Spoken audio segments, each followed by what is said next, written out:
Seventh science Maharashtra state board से हम start करने जा रहे हैं चैप्टर नंबर 4।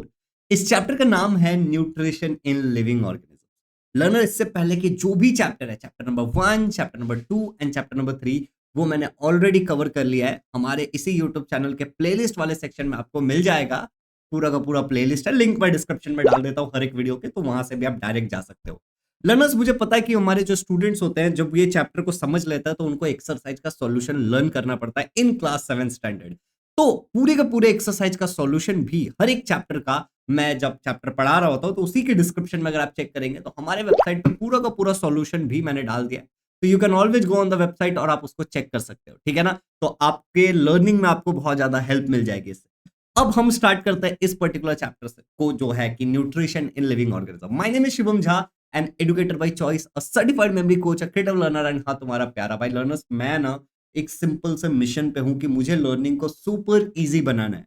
अच्छा, इजी बनाते हुए मैं सोच रहा हूं कि मेरे इस चैनल पे 7 स्टैंडर्ड, 8 स्टैंडर्ड, 9 स्टैंडर्ड, 10 स्टैंडर्ड सभी का, 11 12 का भी पूरा का पूरा जो भी कंटेंट मुझे आता है वो मैं बना करके डालूं कि कोई भी बच्चे को पढ़ाई में दिक्कत ना हो अगर वो इंटरनेट का इस्तेमाल कर रहा है। तो अगर आप मेरे मिशन को सपोर्ट करते हो तो इस चैनल को सब्सक्राइब करो, मेरे ग्रोथ में मदद करो और इस वीडियो को लाइक करके उन बच्चों के साथ शेयर करो जो आपके क्लास में है या फिर आप जिनको जानते हो 7th स्टैंडर्ड में। चलिए, तो हम सीधे स्टार्ट करते हैं। अब मेरे पढ़ाने का एक थोड़ा सा अलग तरीका है कि मैं हर एक वर्ड को आपको समझाता हूँ, हर एक चीज का मतलब समझाता हूँ और कहीं कहीं पे आपको फोटोज वगैरह भी देखने को मिलेंगे जिससे आप चीजों को बेटर तरीके से विजुअलाइज कर पाओगे। तो लेट्स गेट स्टार्टेड। अब देखिए, सबसे पहले न्यूट्रिशन, यहाँ पे न्यूट्रिशन का वैसे मतलब बताया है, हम उसमें बाद में आएंगे। यहाँ पे आपको दिख रहा होगा मेरे ऊपर। इसके अलावा लिविंग ऑर्गेनिज्म हम किसको बोलते हैं मुझे बताओ? प्लांट्स एंड एनिमल्स को, राइट। अगर मैं लिविंग ऑर्गेनिज्म की बात करूं तो हम प्लांट्स एंड जो हमारे एनिमल्स होते हैं, am I right, plants and animals को हम लिविंग ऑर्गेनिज्म कंसिडर करते हैं क्योंकि वो सांस लेते हैं, बाकी लाइफ प्रोसेसेस उनके अंदर होती है। That's a different thing. हमें एक चीज के बारे में पढ़ना है कि ये न्यूट्रिशन क्या चीज है। अलग अलग जो प्रकार के लिविंग ऑर्गेनिज्म है वो अपने न्यूट्रिशन को लेते कैसे, और एक्चुअली न्यूट्रिशन होता क्या। तो यहाँ पे दीदी स्टार्ट कर रही है चैप्टर को, लेट्स रिकॉल, कह रही है कि थोड़ा याद करने की कोशिश करो कि व्हाट इज मैल न्यूट्रिशन। तो मैल न्यूट्रिशन का मतलब क्या होता है? ये जो वो शब्द है मैल न्यूट्रिशन, इसका मतलब होता है कुपोषण। अगर तुम्हें खाना पीना नहीं मिल रहा सही से, तुम्हें अगर प्रॉपर न्यूट्रिशन नहीं मिल रहा है तो तुम क्या हो जाओगे? तुम्हारी बॉडी सूखने लग जाएगी, तुम्हारे अंदर न्यूट्रिशन की कमी हो जाएगी। अब बोलो न्यूट्रिशन न्यूट्रिशन बार बार कर रहे हो सर, न्यूट्रिशन का मतलब क्या है? आएंगे, डोंट वरी कि न्यूट्रिशन का मतलब क्या है उसके ऊपर भी। बट मैल न्यूट्रिशन मतलब न्यूट्रिशन की कमी, खाने पीने की तुम्हें दिक्कत है और तुम्हारी बॉडी में वो चीजों की कमी है, बेसिकली सिंपल भाषा में, ठीक है ना।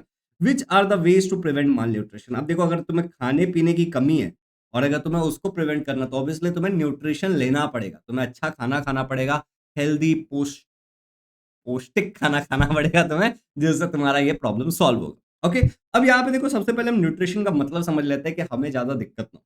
तो कह रहा है the process of taking in and using food. क्या हो रहा है कि हम खाने को ले रहे हैं मुंह में और उसको यूज कर रहे हैं किस, which takes place in the living organism. जो लिविंग ऑर्गेनिज्म के अंदर होता है उसी को हम न्यूट्रिशन बुलाते हैं। तो न्यूट्रिशन तो भैया सिंपल है, क्या होता है न्यूट्रिशन? एक प्रोसेस है जिसमें बेसिकली हम खाने को लेते हैं, लिया हमने खाने को अंदर, शरीर के अंदर, और उसको यूटिलाइज करते हैं, अपने बॉडी में यूज करते हैं उस फूड को, तो उसको हम क्या बोलते हैं? न्यूट्रिशन बोलते हैं।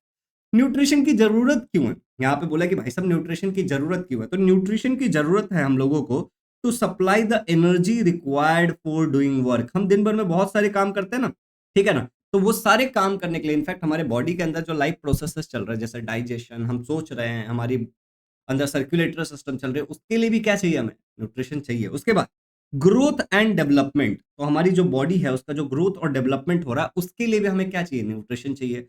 To replace the damaged cell and repair tissue, तो तुम्हारे बॉडी के अंदर जो डैमेज सेल्स हैं और जो टिश्यूज हैं उनको रिपेयर करने के लिए। सेल तुम्हें ऑलरेडी पता होगा कि सेल क्या होता है। तो हमारी बॉडी पूरी सेल से बनी हुई है और बहुत सारे सेल मिलकर के टिश्यू बनते हैं। अब जस्ट इमेजिन करो, तुमको मैं एक आइडिया दिखाने के लिए कोशिश करता हूँ। देखो यहाँ पे तुम्हें मुझे एक दाग दिख रहा होगा।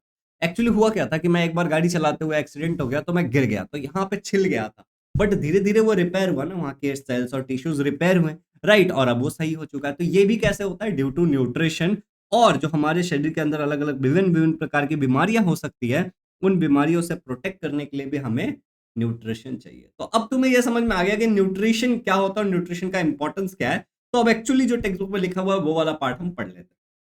तो भाई साहब, some life processes go on continuously, कुछ लाइफ प्रोसेसेस होते हैं जो इंसान के अंदर कंटिन्यू लगातार चलते रहते हैं, कई सारे ऐसा लाइफ प्रोसेस होते हैं जो चलते रहते हैं, ठीक है। स- हाँ, एक सेकेंड, बहुत खतरनाक छींक आई थी, मैंने वीडियो को पोज कर दिया था ठीक है, चलिए तो आगे बढ़ते हैं। तो यहाँ पे देखो कई सारे लाइफ प्रोसेसेस जो हमारे बॉडी के अंदर है, लाइफ प्रोसेस जैसे कि डाइजेशन, सर्कुलेशन, एक्सक्रीशन, रेस्पिरेशन, जो हम सांस ले रहे हैं, जो हमारे खाना हम खाते हैं फिर वो पॉटी बन के निकल जाता है, जो सूसू हमारे निकल रहे एक्सक्रीटरी सिस्टम से, वो सारी चीजें, ठीक है, ये कंटिन्यूसली हमारी बॉडी में चलती रहती है, ठीक है ना। Substances which are digested and acclimated for obtaining energy for the growth and health of our body are called as foodstuff। जिस चीज को हम बॉडी के अंदर लेते हैं उसको हम डाइजेस्ट करते हैं और फिर उसको एस्लिमेट करते हैं, अलग अलग जगह उसको भेजते हैं, ठीक है ना। क्यों? हम एनर्जी चाहिए होता है इसके लिए हम उसको अलग अलग भेजते हैं, और हमारे बॉडी का ग्रोथ होता है, हम हमारे हेल्थ के पर्पज से लेते हैं। तो वो होता क्या है बेसिकली, वो चीज हमारा कुछ और नहीं है, वो हमारा फूड स्टफ है, जो हम खाना पीना खाते हैं ना, यही वो चीज। तो खाने पीने से ही तो हमें एनर्जी मिलती है, ठीक है। नेक्स्ट देखो क्या बोल रहा है, we get several type of nutrient from food stuff. हमें फूड स्टफ से ना बहुत प्रकार के न्यूट्रिशन मिलते हैं। Nutrients can be classified into two types, namely macronutrients and micronutrients. आपके जो न्यूट्रिशन है वो दो प्रकार के होते हैं, एक होता है मैक्रोन्यूट्रिएंट्स और एक होता है आपका माइक्रोन्यूट्रिएंट्स। मैं अच्छे से समझाता हूं बट पहले ये पैराग्राफ कंप्लीट कर लेते हैं, ठीक है ना। जैसे न्यूट्रिएंट, जैसे कि आपके कार्बोहाइड्रेट्स, अगर आप कार्बोहाइड्रेट्स की बात करोगे, ठीक है, अगर आप बात करोगे प्रोटीन एंड फैट की, तो ये हमें लार्ज क्वांटिटी में चाहिए होता है। कैसे चाहिए होता है? ये हमें लार्ज क्वांटिटी में चाहिए, मतलब ज्यादा चाहिए। इसको हम मैक्रोन्यूट्रिएंट्स बोलते हैं, ठीक है ना। यहाँ पे लिखा है दिस आर मैक्रोन्यूट्रिएंट्स। उसके बाद जो मिनरल्स एंड विटामिन्स होता है, इनफैक्ट फाइबर, ठीक है, ये हमें कैसे चाहिए होता है? स्मॉल क्वांटिटी में चाहिए होता है, तो इसको हम क्या बुलाते हैं? माइक्रोन्यूट्रिएंट्स बुलाते हैं। जो हमें स्मॉल क्वांटिटी में चाहिए उसको हम माइक्रोन्यूट्रिएंट्स बुलाते हैं। अगर मैं तुम्हें सिंपल भाषा में इसको समझाने जाऊं, ठीक है ना, एकदम अति सिंपल भाषा में समझाने जाऊं, तो हमने क्या बोला कि हमारे जो न्यूट्रिएंट्स होते हैं वो दो प्रकार के होते हैं। एक होता है हमारा मैक्रोन्यूट्रिएंट्स और एक होता है हमारा माइक्रोन्यूट्रिएंट्स। अब मैक्रो मतलब वो जो तुम्हें ज्यादा चाहिए, कार्बोहाइड्रेट, फैट, प्रोटीन, ये तुम्हें ज्यादा चाहिए। माइक्रोन्यूट्रिएंट मतलब मिनरल्स, ठीक है ना, वाइटामिन्स, जो तुमने सुनते हो ना, vitamin A B C D, वो सारी चीजें, तो ये तुम्हें कम क्वांटिटी में चाहिए, बहुत ज्यादा नहीं चाहिए तुम्हारे बॉडी को, कुछ मिलीग्राम में चाहिए होता है। तो इसको हम बुलाते हैं माइक्रोन्यूट्रिएंट्स, ठीक है ना, कम रिक्वायरमेंट। तो ये वाला पूरा पार्ट तुम्हें समझ आ गया। अब देखो यहाँ पे लिखा हुआ है कि जो ऑटोट्रॉपिक न्यूट्रिशन होता है, जिसके यहाँ पे ऑटोट्रॉपिक प्लांट के बारे में बात किया, तो पहले ऑटोट्रॉपिक न्यूट्रिशन समझ लेते हैं कि ऑटोट्रॉपिक न्यूट्रिशन क्या होता है।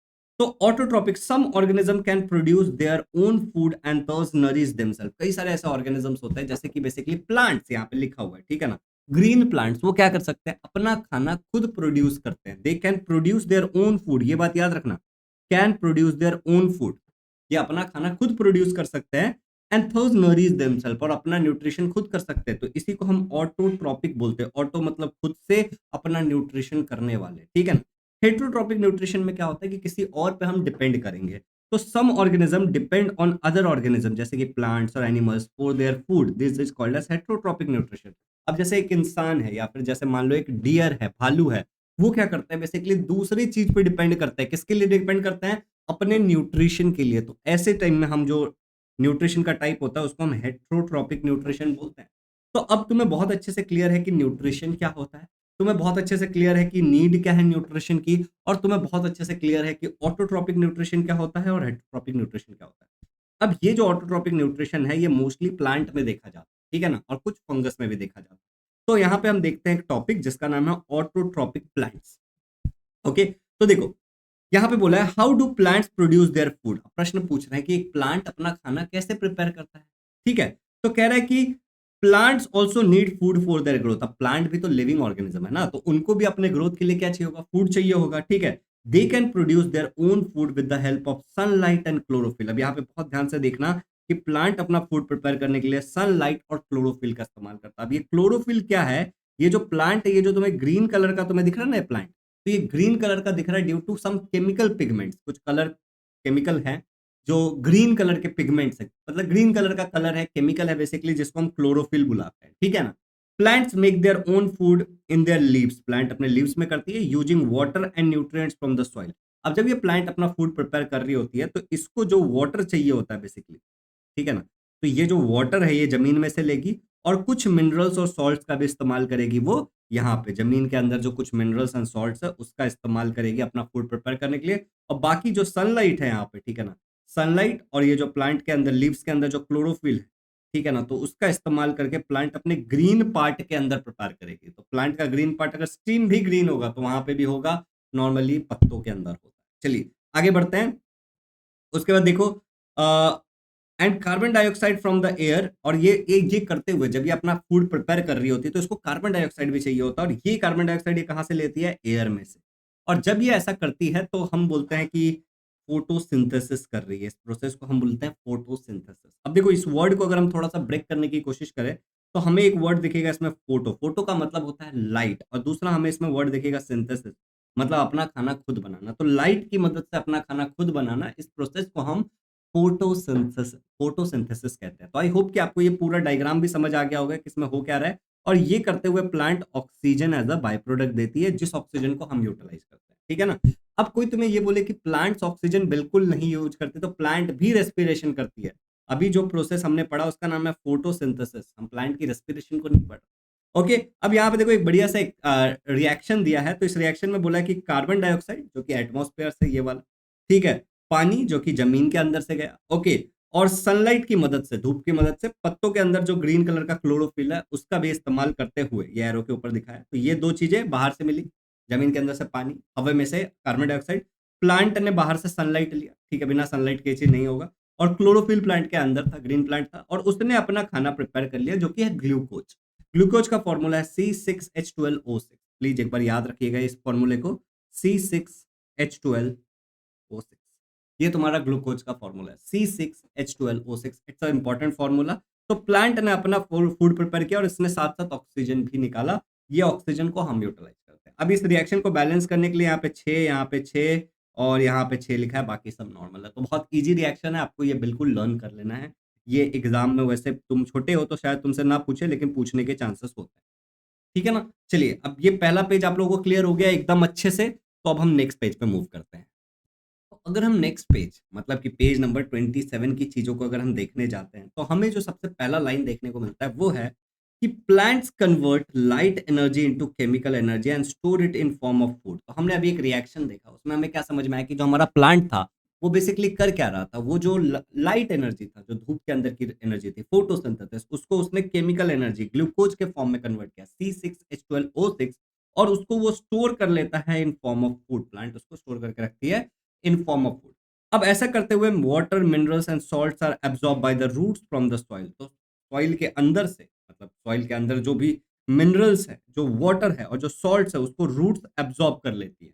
Am I right? अच्छा, द स्टीम ट्रांसपोर्ट, जो स्टीम होती है वो ट्रांसपोर्ट करती है them up to the lips. तो अब जब प्लांट है, जब वो रूट में से एब्जॉर्ब करेगा तो ऊपर की तरफ ले जाने का काम किसका है, स्टीम का काम। चलिए, उसके बाद बोला जा रहा है the leaves have microscopic opening called stomata through which they take in carbon dioxide from the air. अब ये जो तुम्हारे लिप्स है, ठीक है, उसके अंदर क्या होते हैं, छोटे छोटे से इस तरीके से ओपनिंग होते हैं। इस ओपनिंग को क्या बोला जाता है, इन ओपनिंग्स को बोला जाता है स्टोमेटा, ठीक है ना। तो ये जो स्टोमेटा है, ठीक है, the leaves have microscopic, microscopic इस वर्ड का मतलब है बहुत ज्यादा छोटा, ठीक है, openings called stomata through which they take carbon dioxide. तो जो कार्बन डाइऑक्साइड लीव्स ले रही हैं वो कहाँ से ले रही है, स्टोमेटा के थ्रू ले रही है, और ये स्टोमेटा दिन में खुला हुआ रहता है, रात को बंद हो जाता है, ये बात याद रखना, ठीक है, through the air. The chloroplast present in the leaves contain chlorophyll. अब जो क्लोरोप्लास्ट है, जो यहाँ पे जो क्लोरोफिल हमने बात किया, वो क्लोरोफिल किसके अंदर होता है, ये जो स्टैक जैसे तुम्हें दिख रहा है, ऐसे गोल गोल कॉइन की तरह,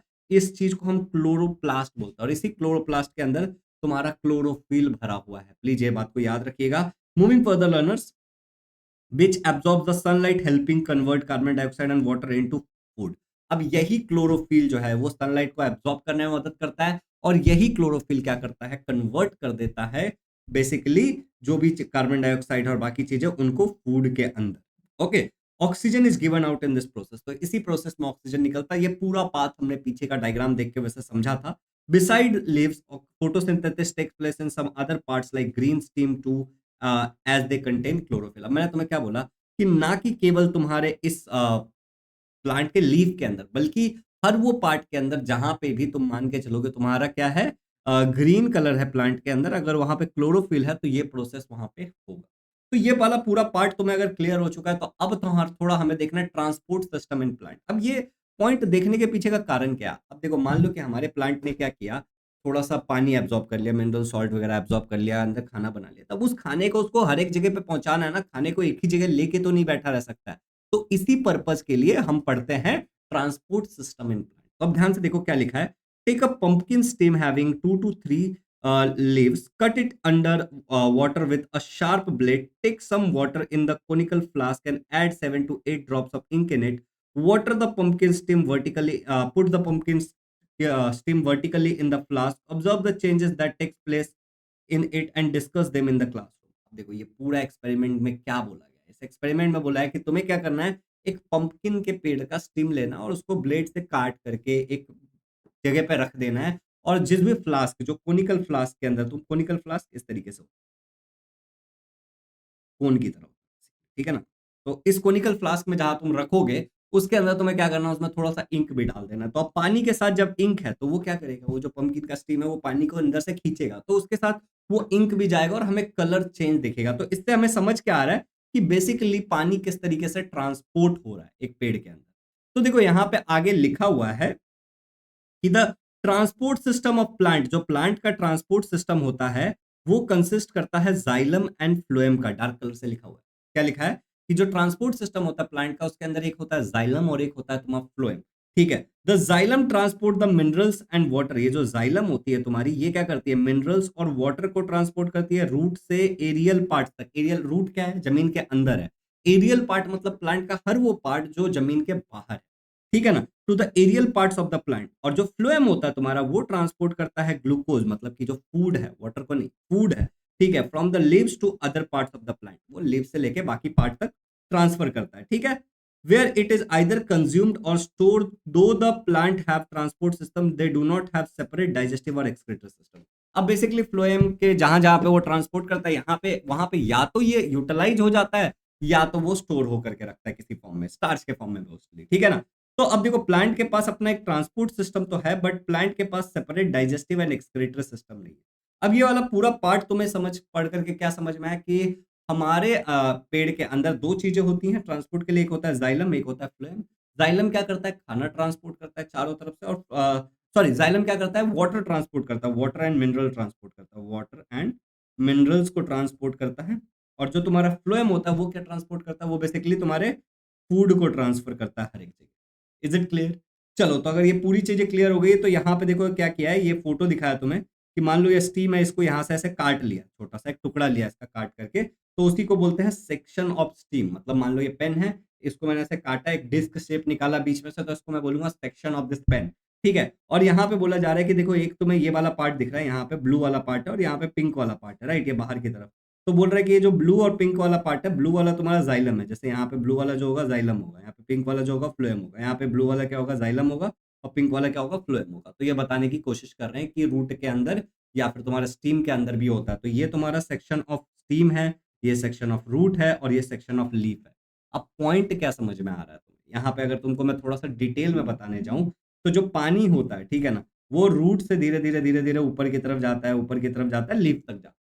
और जो फूड होता है वो यहाँ से धीरे धीरे नीचे आता है, धीरे धीरे नीचे आता है। तो कह रहे हैं कि ये तीनों जगह पे, यहाँ पे पॉइंट क्या बोलने में थोड़ा एक्स्ट्रा जाके समझा रहा हूँ तुम्हें, कि कह रहे हैं कि भाई साहब, अगर तुम लीफ के अंदर देखोगे तो भी तुम्हें जाइलम फ्लेम देखने को मिलेगा, तुम अगर स्टीम के अंदर देखोगे तो भी तुम्हें देखने को मिलेगा, और तुम अगर रूट के अंदर देखोगे तो भी तुम्हें देखने को मिलेगा। तो ये प्रॉपर ट्रांसपोर्ट सिस्टम है जिससे फूड और वाटर क्या हो रहा है, ट्रांसफर हो रहा है।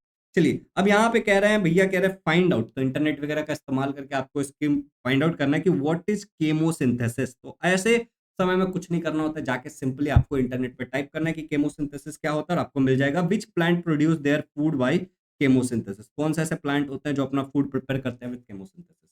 अब मैं चाहता हूं कि आप इंटरनेट पे इसको सर्च करो, उसको रीड करो, वहां से कॉपी करो और नीचे कमेंट में पेस्ट करो, जिससे मुझे इस बात का एहसास होगा कि हाँ, आप पढ़ाई में सीरियस हो। फिर यहाँ पे कह रहे हैं लेट्स रिकॉल, आपको रिकॉल करना है, पेज नंबर 27 का आखिरी line, what are the different substances excreted by plants and why. तो जो प्लांट होते हैं वो क्या अलग अलग सब्सटेंस एक्सक्रीट करते हैं। अब ये एक्सक्रीटेड वर्ड का मतलब क्या है, कि प्लांट बाहर निकाल रहे हैं। जैसे कई वाले पेड़ के अंदर तुम देखोगे कि दूध बाहर निकलता है, मिल्क बाहर निकलता है थोड़ा सा। कई सारे पेड़ के अंदर तुम देखोगे गम बाहर निकलता है, ऐसा चिपकू चिपकू सा लगेगा। तो क्या एक्सक्रीट करता है एक प्लांट? कई बार प्लांट के जो पत्ते होते हैं वो झड़ जाते हैं। तो बेसिकली प्लांट क्या एक्सक्रीट करता है, दैट्स द मेन पॉइंट। और उसी के बारे में यहाँ पे तुमको पूरा का पूरा पेज नंबर 28 पे दिया हुआ है। तो अब हम मूव करते हैं पेज नंबर 28 पे और इसको अच्छे से समझते हैं। तो प्लांट्स जो होती हैं वो प्रोड्यूस करती हैं कार्बोहाइड्रेट, मतलब बेसिकली C6H12O6। क्या आप फॉर्मूला देख के मुझे कमेंट्स में बता सकते हो ये क्या है? जी हाँ, बिल्कुल, ग्लूकोज, कार्बोहाइड्रेट, ठीक है। फोटोसिंथेसिस के प्रोसेस से carbohydrates are made from carbon, hydrogen and oxygen. अब मैंने फॉर्मूला इसलिए लिखा कि आपको दिख सके कि ये C से कार्बन है, H से हाइड्रोजन है और O से ऑक्सीजन है। तो जो आपका कार्बोहाइड्रेट है बेसिकली वो कार्बोहाइड्रेट बना हुआ है आपके कार्बन, हाइड्रोजन एंड ऑक्सीजन से। Proteins are made from carbon, hydrogen, oxygen and nitrogen. अगर प्रोटीन की बात करें तो उसके अंदर नाइट्रोजन एक एक्स्ट्रा हो जाता है। How do plants obtain nitrogen necessary for the synthesis of proteins? अब प्रश्न ये उठता है कि जो प्रोटीन बनाने के लिए प्लांट को नाइट्रोजन चाहिए, वो नाइट्रोजन प्लांट लेती कहां से? तो अगर मैं आपको बताने जाऊं तो हमारे एटमॉस्फेयर में 71% के अराउंड क्या है? नाइट्रोजन है। बट ये जो नाइट्रोजन है एयर के अंदर, ठीक है ना, एयर कंटेन गैसियस नाइट्रोजन, ये गैसियस फॉर्म में है। पर however the plants cannot utilize gaseous nitrogen। Plant इस गैस नाइट्रोजन को जो गैसियस फॉर्म में है इसको डायरेक्टली यूटिलाइज नहीं कर सकती। It needs to be fixed. अब उसको, अब ये जो प्रॉब्लम है, ये नाइट्रोजन जो हमारा गैस स्टेट में है इसको फिक्स करके किसी और स्टेट में लाना पड़ेगा, ठीक है ना। And converted into compound, basically इसको कंपाउंड में कन्वर्ट करना पड़ेगा। Fixation of nitrogen occurs by biological and atmospheric method. अब ये नाइट्रोजन फिक्सेशन जो हमारा एटमॉस्फेयर में नाइट्रोजन है उसको फिक्स करने के लिए दो तरीके हैं, एक हमारा बायोलॉजिकल और एक हमारा एटमॉस्फेरिक मेथड। देखिए, बायोलॉजिकल फिक्सेशन ऑफ नाइट्रोजन हमारा पहला टॉपिक है, तो इसको अच्छे से देखते हैं। अब इस टॉपिक के अंदर लिखा हुआ है कि two different type of microorganism can bring about biological nitrogen fixation. दो अलग प्रकार के माइक्रो ऑर्गेनिज्म है जो आपके बायोलॉजिकल मतलब किसी लिविंग थिंग का इस्तेमाल करके हम कर रहे हैं। और वो लिविंग थिंग क्या है? दो अलग प्रकार के माइक्रो ऑर्गेनिज्म है, जिसमें से दो माइक्रो ऑर्गेनिज्म है। एक माइक्रो ऑर्गेनिज्म जो है आपका वो बेसिकली एजेटोबैक्टर और दूसरा जो आपका होगा ये लेग्यूमिनियस प्लांट के अंदर राइजोबियम है, ठीक है। ये दो माइक्रो ऑर्गेनिज्म है। तो यहाँ पे लिखा है कि root nodules of leguminous plant contain rhizobium microorganism. तो लेग्यूमिनियस प्लांट वो प्लांट्स होते हैं जैसे आपके मटर का पेड़, ठीक है ना, पीपी मटर, ठीक है ना। तो इनके अंदर राइजोबियम होता है इनके रूट नोड्यूल्स में। तो अगर रूट के पास जाओगे तो ऐसे ऐसे नोड्यूल्स दिखेंगे और इस नोड्यूल्स के पास राइजोबियम नाम का एक माइक्रो ऑर्गेनिज्म होता है, बेसिकली बैक्टीरिया है, ठीक है। ये क्या करता है? एब्जॉर्ब कर लेता था micro organism, absorb the atmospheric nitrogen. ये एटमॉस्फेयर के अंदर के नाइट्रोजन को एब्जॉर्ब कर लेता है और उसको कन्वर्ट करता है नाइट्रेट में, जो कि एक कंपाउंड है, ठीक है।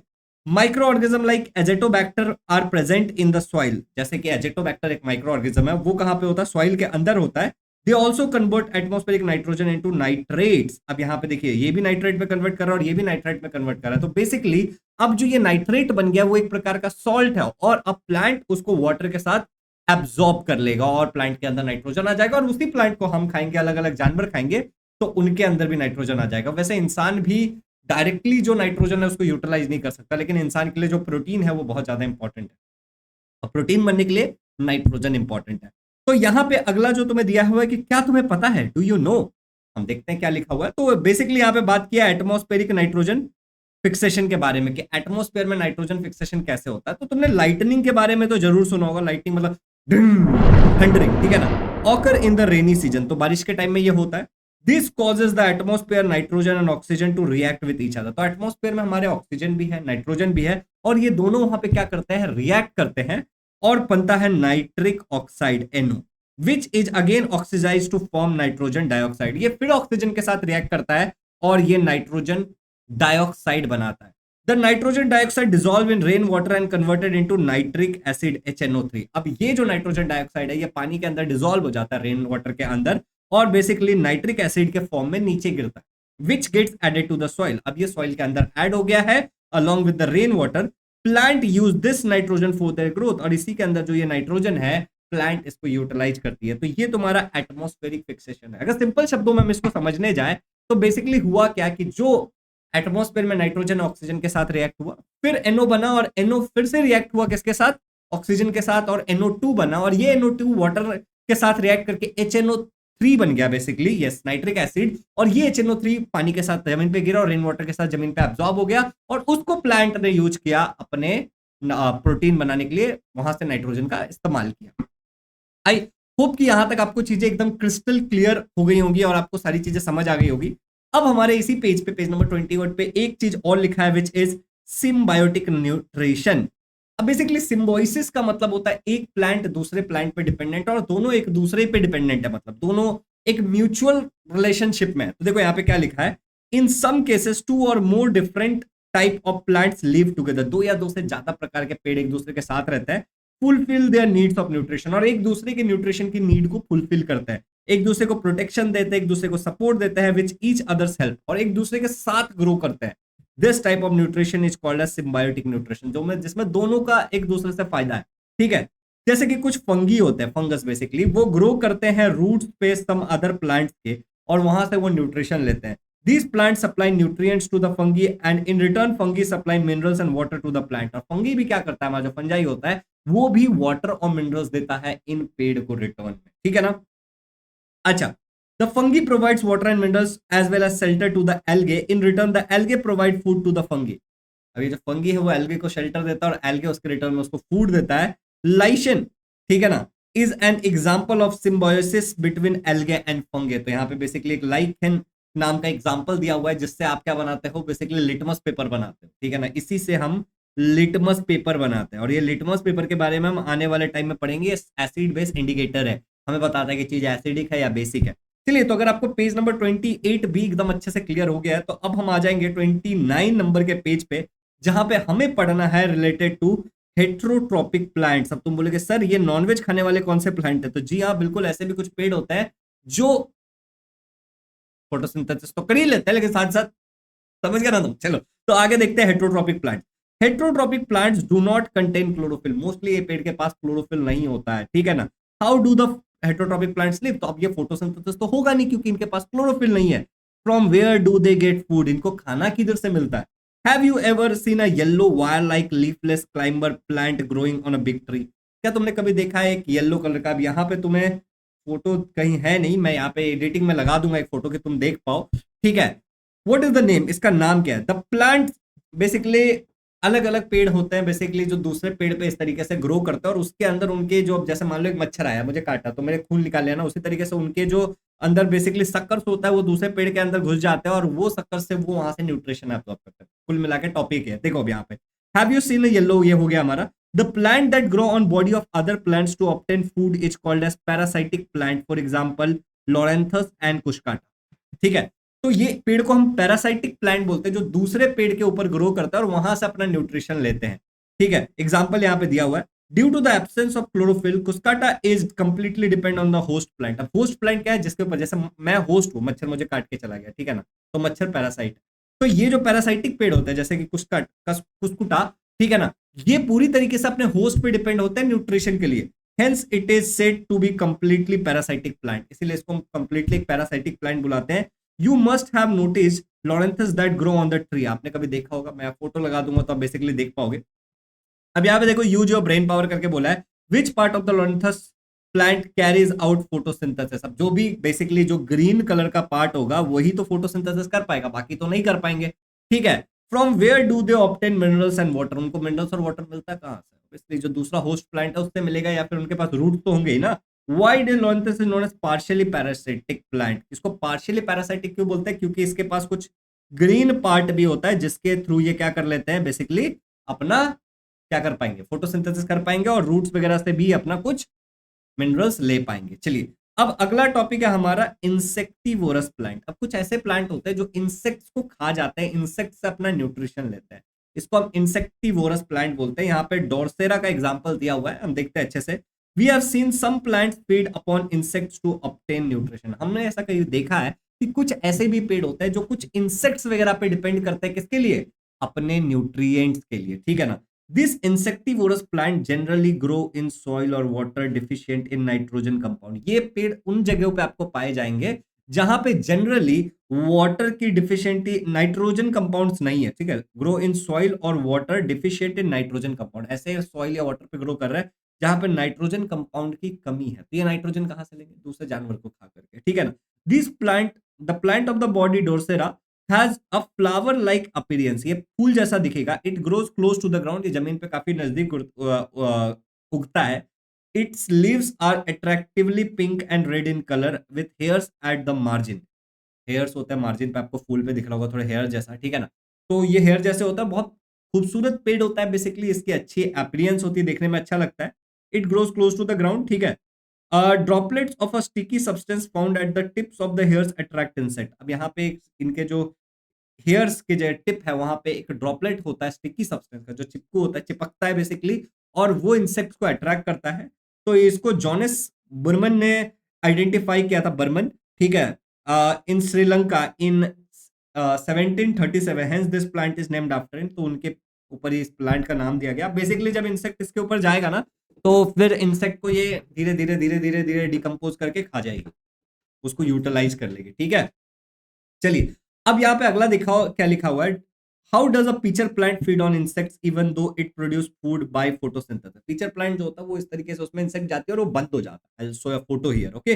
अब देखो सैप्रोफाइटिक प्लांट, कुछ ऐसे भी प्लांट्स होते हैं जो कि सैप्रोफाइटिक होता है। तुम बोलोगे सैप्रोफाइटिक मतलब, बेसिकली ये क्या करते हैं, plants which obtain the food from dead and decaying bodies of other organism are called as saprophytic. ये किसी और ऑर्गेनिज्म जो मर चुका है, सड़ चुका है, बेसिकली सड़ रहा है, गल रहा है, उसको डिकम्पोज करके अपना न्यूट्रिशन लेते हैं, उनको हम सैप्रोफाइटिक प्लांट्स बोलते हैं। Various type of fungi like mushroom and yeast are saprophytes. बहुत सारे मशरूम है, ईस्ट है, फंगी है बेसिकली, जो कि सैप्रोफाइट है, जो डेड डिकेइंग एनिमल्स पे डिपेंड करता है।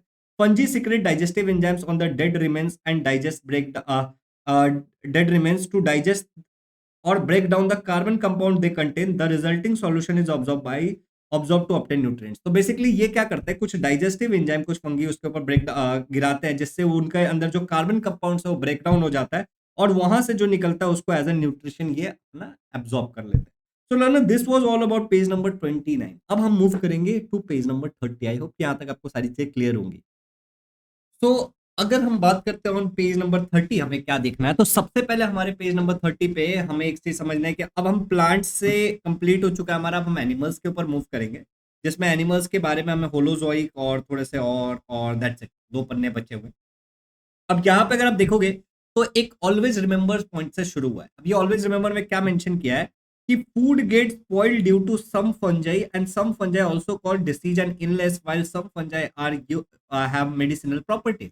कुछ ऐसे फंगी होते हैं, फंजाई फंगी जो भी आप इसको बुलाओ, ठीक है, जिससे क्या होता है, फूड आपका स्पॉइल हो जाता है, ठीक है, और आपको इलनेस डिसीज हो सकता है। But at the same time कुछ ऐसे फंगी भी होते हैं आपके जो मेडिसिनल प्रॉपर्टीज होती है उसमें, और उसके थ्रू मेडिसिन बनाए जाते हैं। जैसे पेनिसिलिन एक बहुत अच्छा एग्जाम्पल है, ठीक है।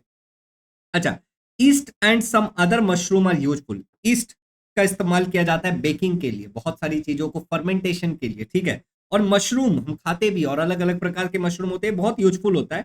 Yeast is used in fermentation process for making bread. Mushroom are used as rich source of iron and vitamin. इसके अंदर बहुत सारा आयरन और विटामिन होता है, किसके अंदर, मशरूम के अंदर। अब आप बोलोगे सर ये फर्मेंटेशन क्या होता है।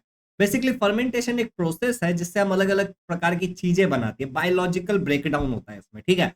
अब जैसे ब्रेड बनता है वो फर्मेंटेशन से बनता है, और उसके लिए ईस्ट का इस्तेमाल किया जाता है। इनफैक्ट वाइन या फिर जो अल्कोहल भी बनता है उसमें भी फर्मेंटेशन किया जाता है ईस्ट का, या फिर कोई और माइक्रो ऑर्गेनिज्म का इस्तेमाल करके, ठीक है।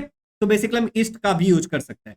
अब यहाँ पे एक चार्ट दिया हुआ है, role of nutrients and effects of their deficiency in plant. अब एक कुछ न्यूट्रिएंट्स के बारे में बताया है, और फिर बोला है कि अगर किसी प्लांट के अंदर उसकी डिफिशियंसी हो जाएगी तो उससे क्या होगा। डिफिशियंसी इस शब्द का मतलब होता है कमी। अगर उस न्यूट्रिएंट्स की कमी हो गई तो बेसिकली क्या होगा, इसके बारे में बात किया है।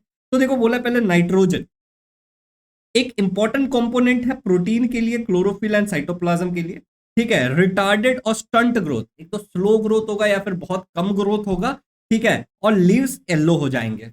नेक्स्ट है तुम्हारा phosphorus, conversion of light energy into chemical energy. जो धूप की रोशनी है उसको लाइट एनर्जी को केमिकल एनर्जी में कन्वर्ट कर रहा है। Early leaf fall, late flowering, slow growth of root. Root का ग्रोथ स्लो होगा, बहुत लेट फूल आएंगे, और बहुत जल्दी पेड़ में पत्ते झड़ने लगेंगे मौसम से पहले ही। नेक्स्ट है तुम्हारा potassium, necessary for metabolic activities. Metabolic activities वो जो पेड़ के अंदर के जो प्रोसेसेस चल रहे हैं उसको मेटाबॉलिक एक्टिविटीज बोलते हैं, ठीक है। अगर ये नहीं रहेगा तो स्टीम कमजोर हो जाएगी, लीव्स विल्ट हो जाएंगे, सूख मुरझाने लगेंगे, failure to produce carbohydrate, carbohydrate नहीं प्रोड्यूस कर पाएगा, ठीक है, मतलब न्यूट्रिशन प्रोड्यूस नहीं कर पाएगा, carbohydrate in the form of glucose, ठीक है। फिर यहां पे देखो, अगर मैग्नीशियम की कमी हो जाएगी तो प्रोडक्शन ऑफ क्लोरोफिल घट सकता है, ठीक है, क्योंकि ये प्रोडक्शन ऑफ क्लोरोफिल में काम आता है। तो स्लो रिटार्डेड ग्रोथ होगा, yellowing of leaves, leaves yellow हो जाएंगे, रिटार्डेड और स्लो ग्रोथ तो मैंने तुम्हें बता दिया। आयरन के कारण प्रोडक्शन ऑफ क्लोरोफिल कम होगा पेड़ में और लीव्स येलो होने लगेंगे, क्योंकि क्लोरोफिल से ही लीव्स जो है वो ग्रीन है। और मैंगनीज के कारण main plant hormone, production of main plant hormone में काम आता है।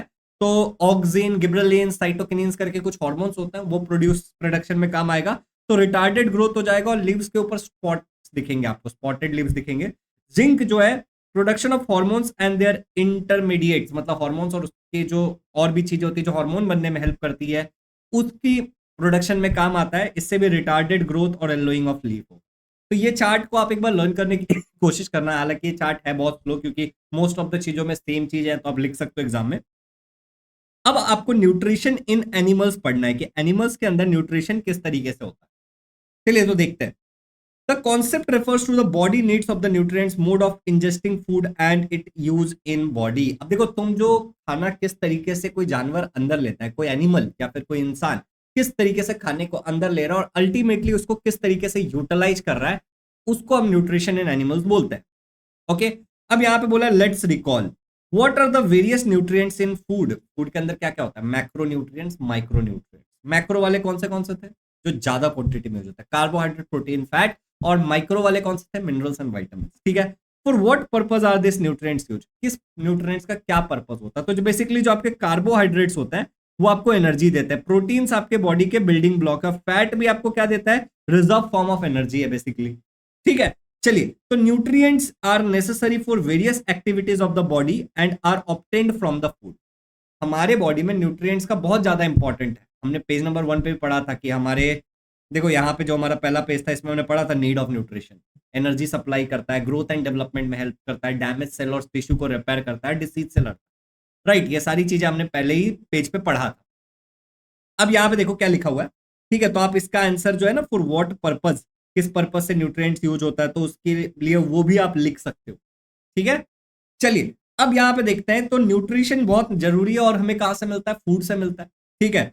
They are supplied to various parts of the body through blood. और जो आप न्यूट्रिशन ले रहे हो फूड से, वो बाकी शरीर में कैसे जाता है, ब्लड के द्वारा। तो ब्लड क्या करता है, अलग अलग कंपोनेंट्स को कैरी करता है आपके पूरे बॉडी के अंदर, ठीक है। The food that we consume, जो खाना हम खाते हैं, does not mix with the blood as it is. जो खाना आप खा रहे हो ना, वो एज इट इज आपके खून में मिल नहीं जाता है, मतलब दाल चावल खाया तो दाल चावल मिल जाएगा, ऐसा कुछ नहीं होता है, ठीक है। बल्कि यहां पे होता क्या है कि to convert it into soluble form that can easily mix with the blood, ठीक है। तो ये सॉल्युबल फॉर्म में कन्वर्ट होता है, जो बहुत आसानी से आपके बॉडी के अंदर मिक्स हो सकता है। इसके लिए आपको डाइजेशन समझना पड़ेगा अच्छे से, ठीक है ना। Nutrition in animals involve various steps for ingestion to egestion. अब अलग अलग स्टेप्स होते हैं इंसान, अगर हम एनिमल्स के अंदर के न्यूट्रिशन की बात करें, और ये स्टार्ट होता है इंजेशन से और एंड होता है इजेशन पे। क्या होता है इसके बारे में नीचे लिखा हुआ है, आपको दिख रहा होगा। तो चलो सबसे पहली बात करते हैं इंजेशन। इंजेशन का मतलब होता है the food is taken into the body. अलग अलग ऑर्गेनिज्म अलग अलग तरीके से फूड को अंदर लेती है। जैसे एक हाथी सूंड से तोड़ करके मुंह में लेता है, हम हाथ से लेते हैं, कुत्ता जीभ से खाता है। तो अलग अलग जानवर, मच्छर काट के कर रहा है। तो अलग अलग जानवर, अलग अलग एनिमल्स, अलग अलग चीजें इंजेशन अलग अलग तरीके से करेंगे। नेक्स्ट तुम्हारा लिखा है डाइजेशन। अब ये जो तुम्हारा डाइजेशन है, conversion of food into simple soluble form. अब जब तुम खा लेते हो तो तुम्हारे बॉडी के अंदर जो खाना तुमने खाया है उसको उस तरीके के फॉर्म में कन्वर्ट करना है कि तुम्हारी बॉडी उसको यूटिलाइज भी कर सके। अब सिंपल तरीके से अगर मैं आपको ये चीज समझाने जाऊं तो मैं आपको ये बता सकता हूं कि जैसे मान लो कि तुम्हारी बॉडी जब प्रोटीन खा रही है, मान लो, ठीक है ना, तो तुम्हारी बॉडी को प्रोटीन प्रोटीन समझ नहीं आता। तो ये जो बेसिकली प्रोटीन है, ये तुम्हारा टूट जाता है अमीनो एसिड्स के अंदर, ओके। तो ये अमीनो एसिड्स के अंदर तोड़ने का काम किसका है, डाइजेशन का।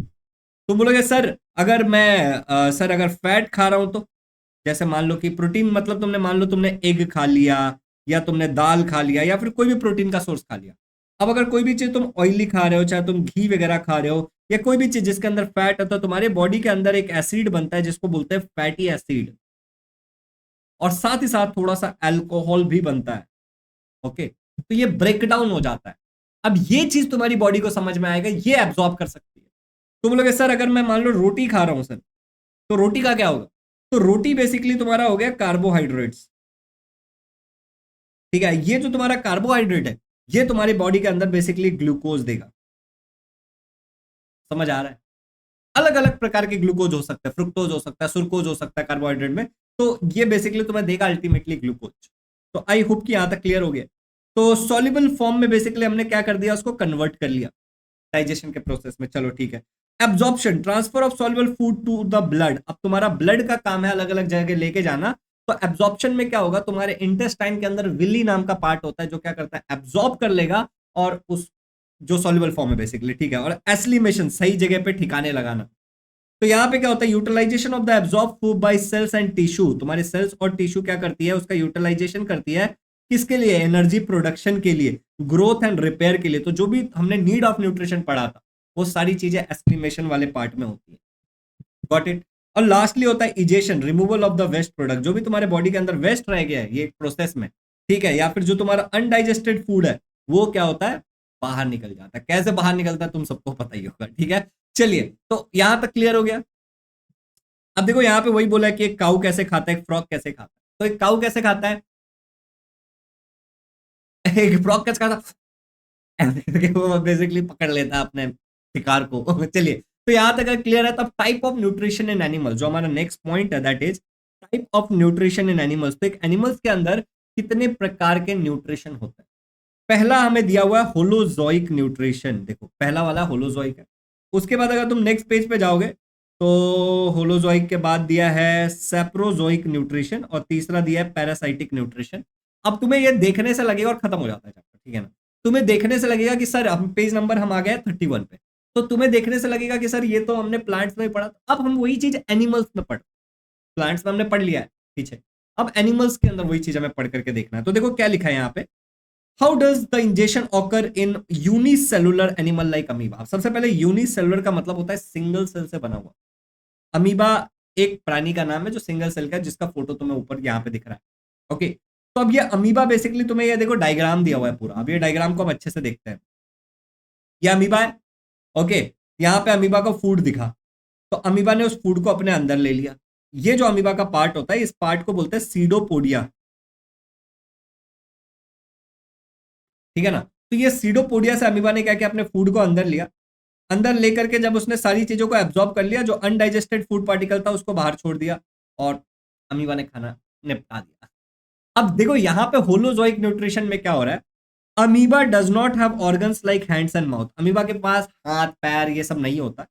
It is a unicellular animal, ये एक प्रकार का यूनिसेलुलर एनिमल है। It can take in food through any part of the surface of its unicellular body. तो अपने पूरे बॉडी में से, जो अमीबा है अपने पूरे बॉडी में से कहीं से भी फूड को अंदर ले सकती है। ठीक है, इट सराउंड्स, बेसिकली क्या करती है, it surround the food particle from all the side and take it into the cell. चारों तरफ से इसको सराउंड किया फूड पार्टिकल को, देखो यहाँ पे। उसके बाद उसको अंदर में ले लिया बेसिकली, ठीक है, अंदर ले लिया उसको ऊपर जाकर के। उसके बाद देखो क्या करते हैं, after that it digest the food with the help of different enzyme. तो इसके अंदर अलग अलग एंजाइम मतलब केमिकल सब्सटेंस, इसके मदद से क्या करती है, उसको डाइजेस्ट कर लेती है। Undigested food is left behind in the end amoeba move further with the help of the pseudopodia.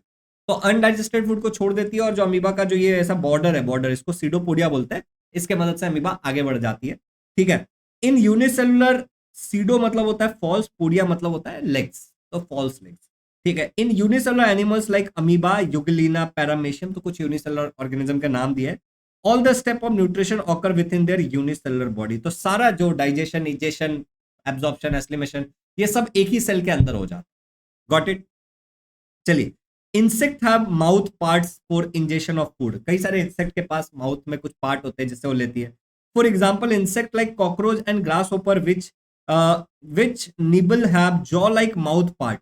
तो अब मैं यहाँ पे फोटो दिखा दूंगा तो आपको समझ में आ जाएगा। तो इस प्रकार के पार्ट से क्या करते हैं, जो आपके ग्रास होपर या फिर जो कॉकरोच होते हैं, वो अपना फूड को कंज्यूम करते हैं। बटरफ्लाई सक their food with the help of a tube like proboscis.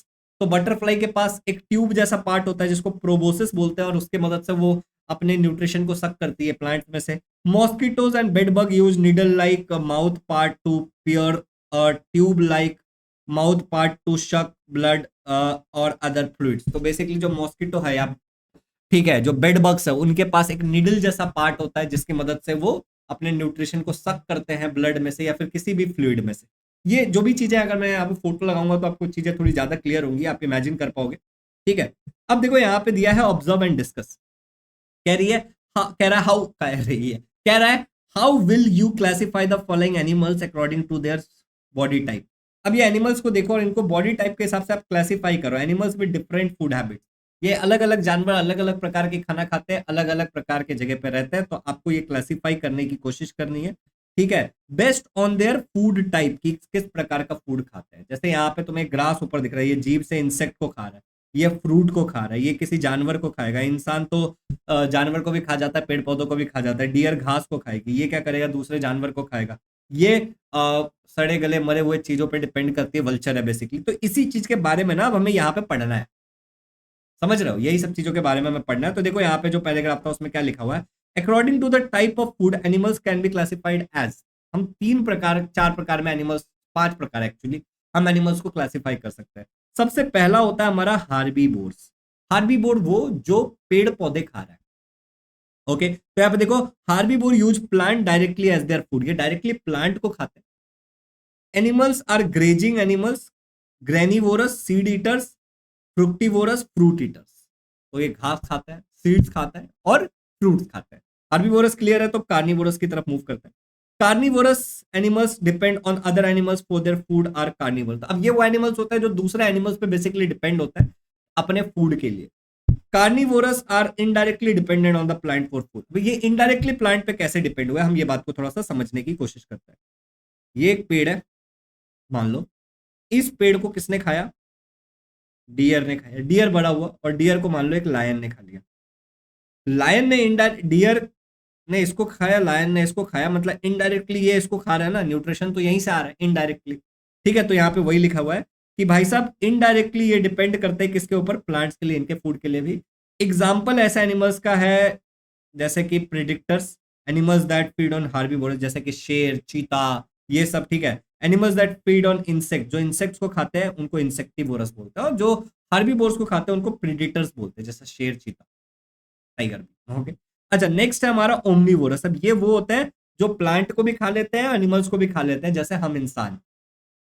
Okay, तो यहाँ पे देखो, यहाँ पे क्या लिखा हुआ है, animals that obtain their food from both the plants and animals are called as omnivorous. ये पेड़ पौधे को भी खा सकते हैं, इंसान को भी खा सकते हैं। एग्जाम्पल जैसे कि मंकी है, चिंपांजी है, बनाना है, एक्सेट्रा। तो ये जानवर भी खाते हैं और ये नॉनवेज भी खाते हैं, वेज भी खाते हैं, कुल मिला के। ठीक है, the organism around us perform function for cleaning, and some of the organism around us perform the function of cleaning and conserving the environment by very act of feeding themselves. They are called as scavengers or decomposers. अब जो अगला तुम्हारा topic है वो है एक scavenger और एक है डिकम्पोजर। तो कुछ ऐसे भी ऑर्गेनिज्म तुम्हें देखने को मिलेंगे। बेसिकली ये ऑर्गेनिज्म क्या करते हैं, जो अपना न्यूट्रिशन ऑब्टेन करते हैं तो आसपास की चीजों को साफ कर देते हैं। इसको ही हम स्कैवेंजर्स और डिकम्पोजर्स की कैटेगरी में डालते हैं। अब स्कैवेंजर जो होते हैं वो ऑब्टेन करते हैं अपना food from dead bodies of animal, जैसे वल्चर। ये दूसरे, यहाँ पे एग्जांपल दिया, वल्चर, क्रो, हाइना। ये क्या करते हैं, दूसरे ऑर्गेनिज्म जो मर चुके हैं, ठीक है ना, उनकी बॉडी से अपना न्यूट्रिशन लेते हैं। अगला हमारा डिकम्पोजर। डिकम्पोजर्स कुछ माइक्रोब्स होते हैं जो ऑब्टेन करते हैं अपने फूड को डिकम्पोज करके dead bodies of the organism और अदर मटेरियल। तो कोई भी चीज, जैसे मान लो कोई लकड़ी है तो उसको डिकम्पोज कर देगा, या फिर कोई जानवर है जो मर गया है तो उसको डिकम्पोज करके ये क्या करेगा, अपना न्यूट्रिशन बेसिकली ऑब्टेन। तो ये तुम्हारा 5 टाइप हो गए फूड को लेने के हिसाब से, वेज खाने वाले, नॉन वेज खाने वाले, दोनों खाने वाले, सड़े गले चीजों पे डिपेंडेंट होने वाले। ठीक है ना, तो ये तुम्हारे कुछ टाइप हो गए। अब देखो यहाँ पे अगला तुम्हारा दिखा है सेप्रोजोइक न्यूट्रिशन। अब तुम्हें इसका मतलब ऑलरेडी पता है, सेप्रोफाइटिक तुम्हें ऑलरेडी पता है, वही लिखा हुआ है यहाँ पे, कुछ अलग नहीं है। तो देखो यहाँ पे बोला है some insect unicellular animals obtain their nutrition by absorbing liquid and organic material from the dead bodies of other animals और फ्रॉम द एनवायरमेंट। एनवायरमेंट में जो डेड बॉडीज है उससे अपना न्यूट्रिशन एब्सॉर्ब कर रहे हैं। इसी को हम क्या बोलते हैं, सेप्रोजोइक न्यूट्रिशन। ये हमने पहले भी पढ़ रखा है। एग्जाम्पल है house fly, ant, spider, etcetera. अच्छा, पैरासाइटिक न्यूट्रिशन। अब पैरासाइटिक न्यूट्रिशन में क्या होगा, have you seen a small animal on the bodies of animals like dog, buffaloes, which are those animals. कई बार क्या होता है, तुमने बाल में सुना होगा जू हो गए, या फिर कोई जानवर के ऊपर देखा होगा, छोटे छोटे दूसरे जानवर है जो उनका खून चूसता है। तो बेसिकली ये जो एनिमल है ये पैरासाइटिक है, जैसे हमने प्लांट में पैरासाइटिक पढ़ा था same. From where do this little organism get their food, तो ये अपने होस्ट से इनको बेसिकली खाना मिलता है, इनको न्यूट्रिशन मिलता है।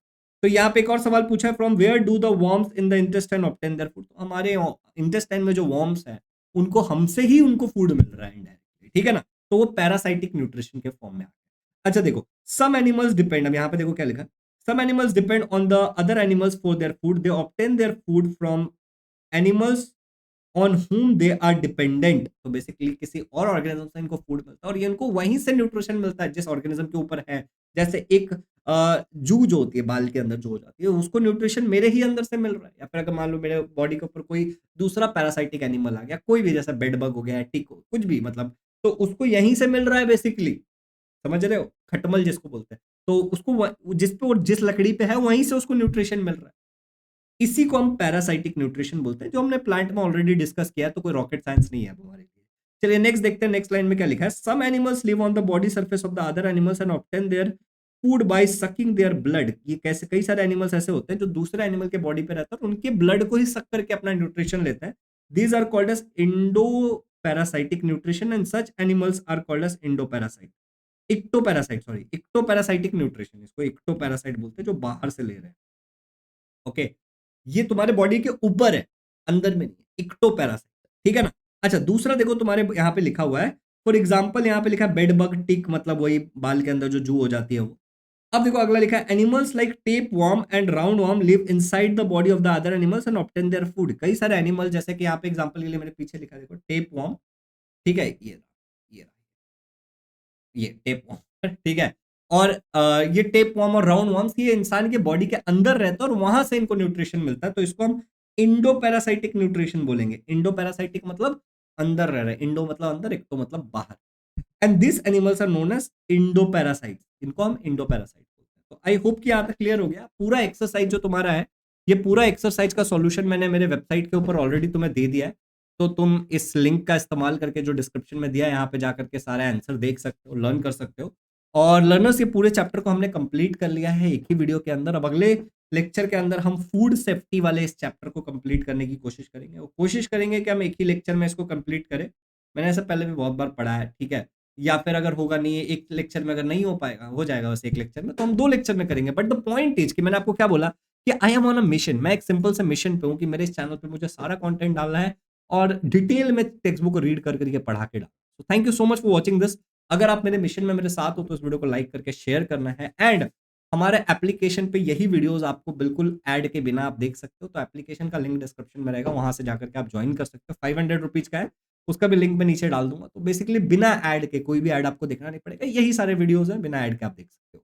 So have a good day, thank you so much. मिलते हैं नेक्स्ट लेक्चर में, नेक्स्ट चैप्टर में, जिसका नाम है फूड सेफ्टी। अगर चैनल सब्सक्राइब नहीं किया तो डू